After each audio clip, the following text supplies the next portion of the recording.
Hello, friends. Welcome to the bench.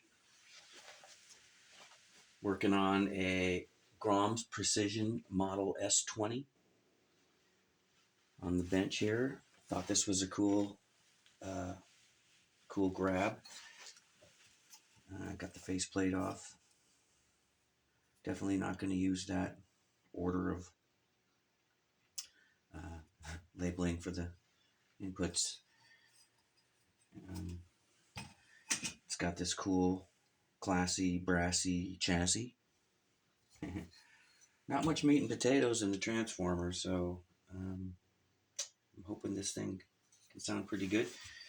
It's got 6 BQ5s, aka EL84s.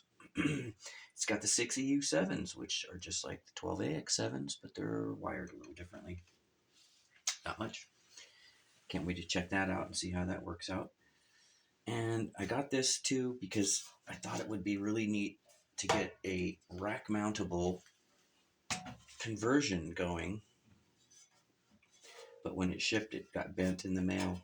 And I was pretty bummed about that. I might have to put, when I finish this, put some Bondo on it or finish it like a vehicle dent or something. But so yeah, I wanted to make a rack mountable amp conversion using this, and I know it's not going to get super loud, but I've already done a little bit of work on the back of it. 20 watts, getting it going. Noticed the wiring was nice and straight on it, looked really good. Most of the other amps, like the Bogans, are kind of a rat's nest, but this one's nice and straight. Excuse me, and it led me to try and be a little bit more organized about the way I am doing things. And so yeah, playing around with some values and gonna get this thing going. Do a little update when I can. And I got the schematic up here.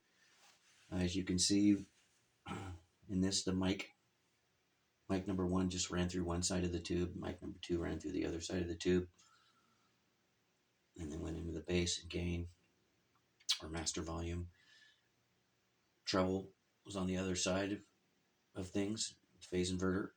So one way to do this would have been cool to just link the two inputs together and drive both sides of the tube at once. That's always got some interesting sounds. I'm sure it's not good for your tube.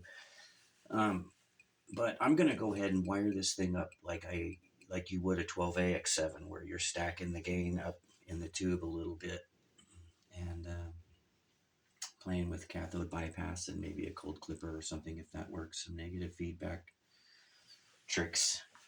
So yeah, the Precision Electronics, cool little find. I always like their little logo. It's like a little tube or something. I like that. Oh, another thing. This has the power monitor. Now I looked this up and it was kind of a cool deal. Uh, Whenever this thing starts to peak or clip, it flashes the little light to come on. The red light comes on, and you can adjust its sensitivity. So hopefully, if I turn this into a something fun, and if you're anything like me and you like to turn your amps into little insane asylums, just to see if you can, that that red power monitor light will be on all the time.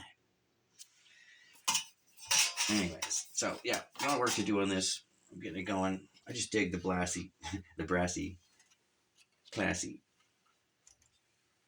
chassis. So yeah, probably gonna do volume, master volume, bass, mid, treble, presence, or depth. So we'll see. Yeah,